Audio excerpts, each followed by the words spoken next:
Hello students, आज की नई वीडियो में आपका स्वागत है। आज की वीडियो में हम chapter number 3 of the class 10th pair of linear equation in two variables के क्वेश्चंस करने वाले 1 से 10 तक के सपोर्ट मटेरियल 2022 से 23 तक के। तो चलिए बिना किसी देरी के स्टार्ट करते हैं, ठीक है।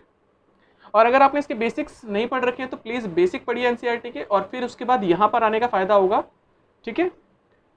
तो चलो स्टार्ट करते हैं। लिखा है if the lines given by this and this are parallel, मतलब दो लाइंस हैं आपके पास, एक लाइन ये है और एक लाइन ये है, और ये दोनों क्या है, पैरेलल है, तब हमें k की वैल्यू निकालनी है, ठीक है।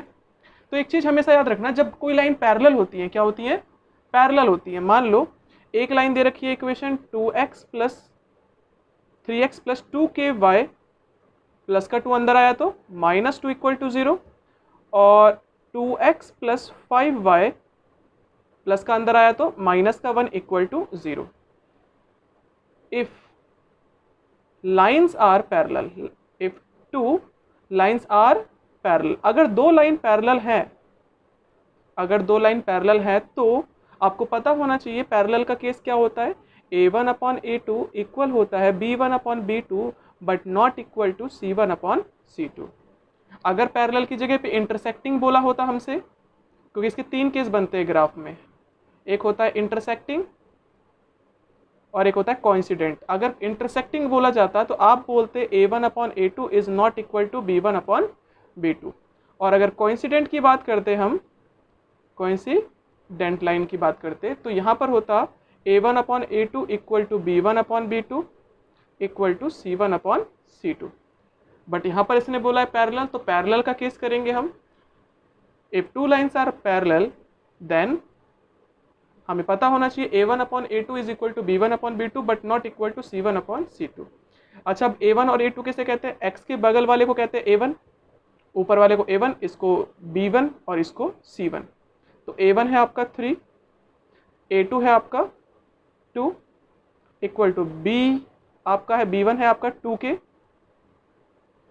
और b2 है आपका 5 is not equal to c1 कितना है, -1 अपॉन में, इससे ज़्यादा कुछ काम नहीं है, ठीक है। तो इस क्वांटिटी को हम लेंगे नहीं, हमें इससे काम है।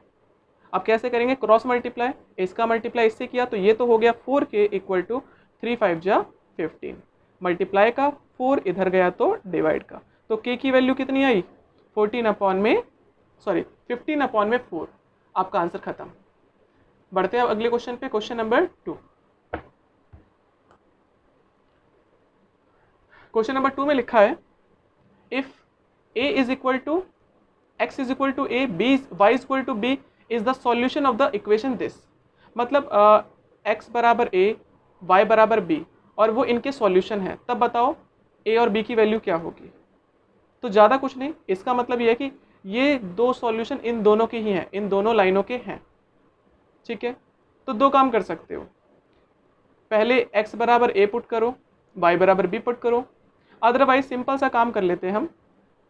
दो इक्वेशंस तो दे रखी है ना, x minus Y is equal to 2 और दे रखा है x plus Y is equal to 4, और इन्हीं दोनों को सॉल्व करके x और y की वैल्यू निकाल दो।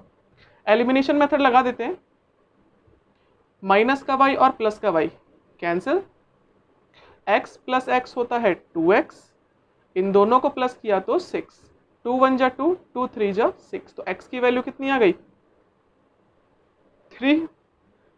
अब y निकालते हैं तो देखो x plus Y is equal to 4 था, तो हम x की जगह पे पुट कर देते हैं 3, y की वैल्यू कितनी आ गई, ये प्लस का 3 इधर गया तो माइनस का, और माइनस करते ही वैल्यू आपकी बन गई 1, तो y की वैल्यू आ गई। और हमें क्वेश्चन में दे रखा था x किसके बराबर है, a के, और हमने x की वैल्यू क्या निकाली, 3, तो a की वैल्यू क्या आ गई, 3। Similar way y is equal to b था और y की वैल्यू हमने कितनी निकाली, 1, तो b की वैल्यू कितनी हो गई, 1, और आपका आंसर खत्म। बढ़ते हैं अगले क्वेश्चन पे, क्वेश्चन नंबर 3।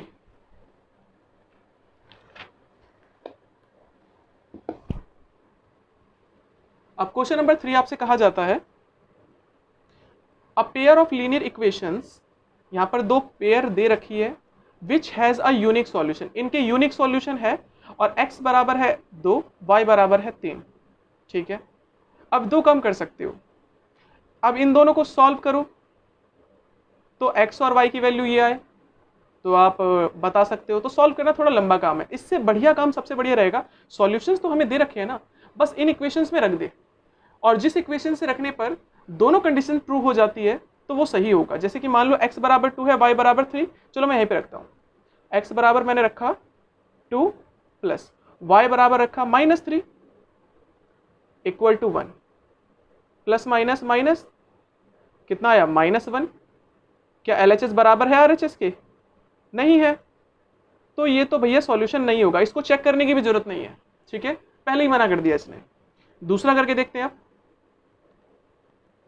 x की जगह पे रखा हमने 2 और y की जगह पे रखा -3। देखते हैं -11 के बराबर आता है कि नहीं। 2 2 जा 4 प्लस माइनस माइनस 5 3 जा 15 इक्वल टू माइनस का 11। इसको इससे सॉल्व किया तो माइनस का 11 आ गया इक्वल टू माइनस का 11। ये दोनों तो इक्वल आ गए, है कि नहीं। अब अगर ये इक्वल है तो इसको भी पुट करो और ये आंसर आना चाहिए बराबर। ठीक है, देखते हैं। 2 का 2 रखा, x की जगह पे रख देंगे 2 और y की जगह पे रख देंगे माइनस का 3 इक्वल टू माइनस का 22 आना चाहिए। 2 2 जा 4 माइनस माइनस प्लस 3 3 जा 9, दोनों को प्लस किया 13। क्या -22 के बराबर आया?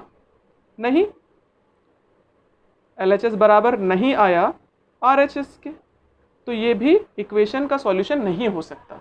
ठीक है, अगर ट्रू होंगे तो दोनों होने चाहिए, और अगर एक ने भी बना कर दिया तो वो उसका सॉल्यूशन नहीं होगा। सेम काम ऐसे ही इसका सेकंड सी पॉइंट था, सी को भी सॉल्व करते हैं और लिखते हैं क्या आता है। देखो 2x plus 5y is equal to minus का 11, तो x बराबर तो हमें रखना था 2 और y बराबर रखना था -3। ये तो हो गया 4 प्लस माइनस माइनस 5 3 जा 15, तो कितना आया माइनस का 11, और वो किसके बराबर है? माइनस के 11 के, है ना। तो ये तो इक्वल आ गया। अब ये भी चेक करना पड़ेगा। 4 का 4, x की जगह पे रखा 2 और इसकी जगह पे रखा -3, 4 2 जा 8 प्लस माइनस माइनस 30, कितना आया आंसर? माइनस का 22। दोनों इक्वल आ गए, तो yes it is the equation. ये वो इक्वेशंस है जिनके सॉल्यूशंस क्या होंगे, x बराबर तो 2 आएगा और y बराबर आएगा -3। ठीक है, इसको भी चेक कर लेते हैं, काम सेम है। x बराबर रखा हमने 2 और y बराबर कितना रखा? माइनस का 3 और माइनस का 14 इक्वल टू 0। ये तो हो गया 2 minus minus plus 12 minus 14 equal to 0। 14 minus 14 कितना होता है? 0, मतलब यहाँ पर तो इक्वल 0 आ गया। अब सेम काम यहाँ पर भी कर लेते हैं। अगर ये भी 0 दे, आई मीन LHS और RHS बराबर हो जाते हैं तो ये भी इसके सॉल्यूशंस हो जाएंगे। ठीक है, 5 का 5 x की जगह पे रखा 2 माइनस y की जगह पे रखा -3, 5 2 जा 10 माइनस माइनस होता है प्लस 13 माइनस 13 इक्वल टू 0। तो ये तो 0 इक्वल टू 0 आ गया। दोनों केस में बराबर आ गए तो ये भी क्या हो जाएगा? यस, ये भी सॉल्यूशंस हो जाएंगे, ये भी इक्वेशंस हो जाएंगी जो उन दोनों का सॉल्यूशन होगा, x बराबर 2 और y बराबर -3। ठीक है, बढ़ते हैं अपने अगले क्वेश्चन में, क्वेश्चन नंबर 4। अब क्वेश्चन नंबर 4 कहता है आपसे the area of the triangle formed by the line this and this is, इसका एरिया पूछ रहा है जो इन तीनों लाइनों से बनता है। अब जब लाइनों से बनता है तो एक चीज याद रखना, बिना ग्राफ के ये काम मत करना। पहला काम है ग्राफ का। ठीक है, तो हम एक रफ ग्राफ बना देते हैं फटाफट। ठीक है, 1 2 3 4 -1 -2 -3 और -4। ये है 1 2 3 और 4, -1 -2 -3 और -4। तो सबसे पहले x इज इक्वल टू 3 लिखा है। यहाँ पर कौन सा वेरिएबल नहीं है, x या y? x तो है, y नहीं है। तो ये जो इक्वेशन है x is equal to 3, x की वैल्यू 3 कहाँ पर है? यहाँ पर। याद रखना, जिसका नाम नहीं होता उसके पैरेलल बनती है। यहाँ पर नाम नहीं है y का तो ये y के पैरेलल बनेगी। बस इसी पॉइंट से y के पैरेलल बना दो, कुछ इस तरह का पैरेलल बन जाएगा। अगला है y इज इक्वल टू 4। यहाँ पर किसका नाम नहीं है, x का नाम नहीं है, तो जब इसको बनाओगे तो ये x के पैरेलल बनेगा। कहाँ पर, y की वैल्यू 4 कहाँ पर है, y की लाइन पे 4 यहाँ पर है, इसको बना दो पैरेलल किसके, y के। ठीक है, अब यहाँ पर दे रखा है x is equal to y. अब x इक्वल टू वाई दे रखा है, x इक्वल टू वाई, इसके हम नंबर्स बनाते हैं। ठीक है, 2-3 नंबर बना लेते हैं। यहाँ पर लिखा x, यहाँ लिखा y। अगर x बराबर 0 होगा, अगर मैंने यहाँ पर x बराबर 0 लेट कर दिया तो y बराबर 0 हो गया। अगर x बराबर 1 रख दिया तो y बराबर 1 हो गया। और अगर x बराबर 3 रख दिया तो y बराबर भी 3 हो गया, है ना। तो पहला पॉइंट 0 0, 1 1, 2 2, 3 3, ऐसे तो बनता हो जाएगा। तो ये तो लाइन बन गई कुछ इस तरह से। अब आपसे बोल रहा था इन तीनों से जो ट्राइंगल फॉर्म हो रहा है, एक लाइन ये जा रही है, एक लाइन ये जा रही है और एक लाइन ये जा रही है, इन तीनों से लाइन ट्राइंगल कौन सा फॉर्म हो रहा है, ये वाला। ठीक है, इसका एरिया पूछ रहा है। अच्छा चलो, ये वाला कोऑर्डिनेट क्या था, ये तो था 3,3, है ना। x की वैल्यू भी 3 थी, y की वैल्यू भी 3 थी। अगर बात करें इस वाले की, तो ये वाला जो पॉइंट है आपका वो है 3,4। ये वाला हमें निकालना है। अब ये वाला कैसे निकालेंगे, देखो, अगर x बराबर 4 होगा तो ऑब्वियसली y बराबर भी 4 होगा। अगर मैं इसको ऐसे लेके जा रहा हूँ तो जहाँ पर कट करेगा y 4 है तो x भी 4 होगा। तो चारों कोऑर्डिनेट निकाल दिए, तीनों कोऑर्डिनेट निकाल दिए। अब तीनों कोऑर्डिनेट का एरिया निकालना है, एरिया ऑफ ट्राइंगल निकालना है आपको। एरिया ऑफ ट्राइंगल का फॉर्मूला होता है 1/2 बेस इंटू हाइट। यहाँ पर ये है 90 डिग्री का, क्योंकि राइट एंगल ट्राइंगल बन रहा है। यहाँ से यहाँ तक की हाइट कितनी है, यहाँ से यहाँ तक की, देखो भाई, यहाँ से यहाँ तक था ये 4 और यहाँ से यहाँ तक था ये 3, तो ये कितना बचा 1, तो उतनी साइड ये होगी। सेम काम यहाँ से इसको हम नीचे लेके आए, यहाँ से यहाँ तक था 4 और यहाँ से यहाँ तक था 3, तो ये कितना बचा 1, ये भी आपका आ गया 1। ठीक है, वैल्यू रखो 1/2 इंटू 1/2, सॉरी, बेस था आपका 1 और हाइट थी आपकी 1, तो ये तो हो गया 1/2 स्क्वायर यूनिट। ठीक है, नॉन जीरो सॉल्यूशन का जो मतलब है वो ये कि इसका सॉल्यूशन होना चाहिए, इसका सॉल्यूशन होना चाहिए। अब सॉल्यूशन होने का मतलब ये है यूनिक सॉल्यूशन। क्या, यूनिक सॉल्यूशन, जिसका एक सॉल्यूशन हो। और एक सॉल्यूशन कब होता है, जब a1/a2 is not equal to b1/b2। एक इक्वेशन तो ये दे रखी है, इस इक्वेशन में a1 क्या होगा 3 और a2 क्या होगा कि x के बगल वाला a1 होता है और x के बगल वाला सेकेंड इक्वेशन से a2 होता है। इज नॉट इक्वल, b1 कितना है आपका 5 और ये कितना हो गया 10, 5 1 जा 5, 5 2 जा 10, तो 3 में k is not equal to, cross multiply कर दो, k 1 जा, k is not equal to 3 2 जा 6, मतलब k की वैल्यू 6 के अलावा कोई भी नंबर रख दो तो उसका एक ना एक यूनिक सॉल्यूशन निकल जाएगा, मतलब उसके नॉन जीरो सॉल्यूशंस होंगे। ऐसा नहीं होगा कि उसका कोई सॉल्यूशन ना हो। तो बढ़ते हैं अपने अगले क्वेश्चन पे, क्वेश्चन नंबर 6। अब क्वेश्चन नंबर 6 आपसे क्या कहता है, देखो, if a pair of linear equation in 2 variables, if a pair of linear equation in 2 variable, pair की बात कर रहा है, लीनियर इक्वेशन इन 2 वेरिएबल में इज कंसिस्टेंट। कंसिस्टेंट याद रखना 2 केस में होता है, जब दोनों लाइन कटती है, मतलब सिंपल सी चीज है, कंसिस्टेंट पूछेगा तो इसका मतलब ये होता है कि जब भी कभी दो लाइन एक ना एक बार कभी भी मिल जाए, तो एक तो होता है इंटरसेक्टिंग में और एक होता है इसी के ऊपर जो दूसरी लाइन होती है उसे कहते हैं कोइंसिडेंट। क्या वो कहते हैं, कोइंसिडेंट।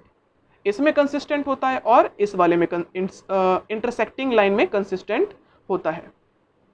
तो देख लेते हैं ऑप्शन क्या है। इंटरसेक्टिंग पैरेलल में तो नहीं होता, इसमें होता है। ऑलवेज कोइंसिडेंट, कोइंसिडेंट में हमेशा भी होता है, बिल्कुल होता है। इंटरसेक्टिंग और कोइंसिडेंट, और की जगह पे वैसे एंड होना चाहिए, ठीक है। तो यहाँ पर हम सिंपल सा कह सकते हैं कि option number D is correct. क्योंकि कंसिस्टेंट जब भी दो लाइनें मिलती हैं, इक्वेशन ऑफ लाइन जब भी मिलेगी तो वो दो केस हो सकते हैं, या तो वो हो सकता है इंटरसेक्टिंग लाइन, या तो वो हो सकता है, तो यहाँ पर और भी लिखना ठीक है, कोई दिक्कत नहीं है, गलत नहीं है। बढ़ते अपने अगले क्वेश्चन पे, क्वेश्चन नंबर 7। अब यहां पर लिखा है for this y can be written in terms of x। जब भी कभी इन टर्म्स ऑफ पूछा जाए तो कुछ नहीं, आप y की वैल्यू निकाल लो। कैसे निकालें? 2x plus 3y is equal to 4 दे रखा है, y की वैल्यू निकालनी है, ठीक है। तो ये प्लस का 2x उधर गया तो माइनस का 2x, ये मल्टीप्लाई का 3 इधर गया तो डिवाइड का 3, और ये हो गया आपका आंसर। y आपने निकाल दिया और y को किस में रिप्रेजेंट कर दिया आपने? x के टर्म में। तो यही आपका सॉल्यूशन है। तो बढ़ते हैं अपने अगले क्वेश्चन पे, क्वेश्चन नंबर 8। अब 8th क्वेश्चन क्या कहता है, देखो 8th क्वेश्चन में लिखा है one of the common solution of this equation है आपकी ax प्लस बी वाई, अंदर ले आओ या बाहर ले आओ उससे कोई फर्क नहीं पड़ता। कॉमन सॉल्यूशन बताना है जो कि इसका और इसका हो y एक्सिस पर। This and this common point कौन सा हो सकता है? y एक्सिस पर। अब y एक्सिस पे कट कर रहा है तो कभी भी कोई पॉइंट अगर y एक्सिस पे कट करता है, जैसे मान लो ये लाइन हमने बनाई, कुछ इस तरह से बन रही है मान लो, ठीक है। इस लाइन की इक्वेशन है ax plus b y is equal to c, और इस लाइन का और y एक्सिस का कॉमन पॉइंट कौन सा है? ये वाला कॉमन पॉइंट है। और अगर ये कॉमन पॉइंट है तो x की वैल्यू क्या होगी? 0, और y हमें नहीं पता होगा, ठीक है। जब भी कभी कोई लाइन अगर x एक्सिस y एक्सिस पे कट करेगी तो x की वैल्यू 0 होगी, y हमें नहीं पता होगा, तो कोई नहीं, एक वैल्यू तो पता चल गई। अब इसको इसी इक्वेशन में रख दो और आपका आंसर हो जाएगा y का भी। ax plus b y equal to c, a का a रखा और x हमने क्या निकाल दिया? 0, plus b y is equal to c, a 0 जा 0, और 0 को लिखते नहीं है तो b y is equal to c, तो y की वैल्यू क्या हो गई? c, अब सॉरी y की वैल्यू हो गई c, ये मल्टीप्लाई का भी इधर गया तो डिवाइड का, y is equal to c upon में b। अब ये कौन सा ऑप्शन है? x की वैल्यू 0 और y की वैल्यू हो गई c अपॉन में b। देखते हैं ऑप्शन कौन सा है ये वाला, ये है option number b, b is correct. बढ़ते हैं अपने अगले क्वेश्चन पे, क्वेश्चन नंबर 9, आज का सेकंड लास्ट क्वेश्चन। ये क्वेश्चंस बिल्कुल भी हार्ड नहीं है, अगर आपको थोड़ा सा भी बेसिक पता होगा तो आप लोग आराम से इसको कर सकते हो, ठीक है। If ax plus b y is equal to c and lx plus m y is equal to n has unique solution. अगर यूनिक का मतलब होता है एक सॉल्यूशन, कितने? एक सॉल्यूशन। और एक सॉल्यूशन कब होता है? जब वो लाइन होती है इंटरसेक्टिंग, और इंटरसेक्टिंग का जो केस होता है वो होता है a1 upon a2 is not equal b1 upon b2। a1 कितना है? a1 है आपका a, a2 कितना है? वो है आपका l, is not equal b1 कितना है आपका b, b2 कितना है आपका m, ठीक है। क्रॉस मल्टीप्लाई करोगे तो a का मल्टीप्लाई m से किया तो ये तो बन गया am, यहाँ पर इज नॉट इक्वल का साइन है तो इज नॉट इक्वल लगाओ, और इसका इससे मल्टीप्लाई किया तो एल बी। बताओ कौन सा ऑप्शन है ये? पहला option, option number A is correct, ठीक है। बढ़ते हैं अपना लास्ट क्वेश्चन आज का, क्वेश्चन नंबर 10। अगर आपको वीडियो अच्छी लग रही हो, पसंद आ रही हो तो please like, share and subscribe the channel. बढ़ते हैं आज के आखिरी क्वेश्चन पे। अगर आप लोगों ने अभी तक चैनल सब्सक्राइब नहीं किया तो सब्सक्राइब जरूर करें। लिखा है question number 10, in triangle ABC, ABC triangle है, हमने मान लो एक ट्राइंगल बना दिया ABC, ABC। जो एंगल C है ये है thrice of angle B, and angle जो C है वो लिखा है twice of angle A plus angle b. ठीक है, तब हमसे पूछ रहा है बताओ ए बी सी की वैल्यू क्या होगी। ओके, देखो करते हैं। सबसे पहले तो दो चीजें दे रखी है, एंगल सी बराबर है थ्राइस ऑफ एंगल बी और angle C is equal to twice of angle A plus twice of angle B दे रखा है। यहां पर 3 लिखा था मैंने गलती से। तो बताओ एंगल सी किसके बराबर है, तो यहां पर हम लिख सकते हैं एंगल सी बराबर था थ्राइस ऑफ एंगल, मतलब 3 टाइम्स ऑफ एंगल बी। तो यहां पर हमने लिख दिया 3 angle b is equal to 2 angle A plus 2 angle b. ये प्लस का 2b इधर गया तो माइनस का, और माइनस कर दिया तो कितना आ गया, तो हमें पता चल गया, इसको इससे माइनस कर दिया तो angle b is equal to twice of angle. अब इतना निकाल दिया, एंगल के ट्रायंगल के सभी एंगल का सम, एंगल ए plus angle B plus angle C बराबर तो 180 होता है। क्यों, angle sum property of triangle, triangle के तीनों एंगल का सम होता है 180 डिग्री। अब एक काम करते हैं, सभी को एंगल ए में कन्वर्ट कर देते हैं। ठीक है, एंगल ए को तो मैंने रखा एंगल ए, और एंगल बी किसके बराबर था, वो था ट्वाइस ऑफ एंगल ए, है ना।